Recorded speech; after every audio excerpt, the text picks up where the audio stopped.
د افغانستان بانک خوندور اعلان. دوستانو په سلامونو نیکو هیلو مو هرکلی کوم. هیله ده چې روغ جوړ به یئ.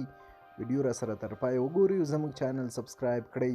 د افغانستان اسلامي بانک هڅه کوي اسلامي بانکدارۍ پراخه کړو.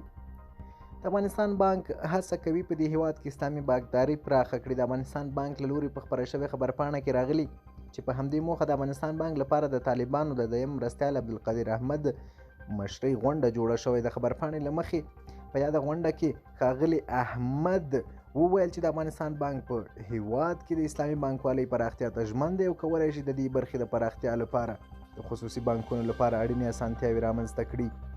نوموړي د افغانستان بانک سره په دې خبره کې د خصوصي بانکونو همکاري هم ارزښت وبلله او ډاډ یې ورکړ چې د طالبانو حکومت به خصوصي بانکونو ته په دې برخه کې هر ډول اسانتیاوې رامنځته کړي. دا په داسې حال کې ده چې په افغانستان د طالبانو له بشپړې واکمنۍ راوروسته په دې هیواد کې ګډوډ شوی بانکي سیستم لا هم عادي حالت ته نه دی راګرځېدلی.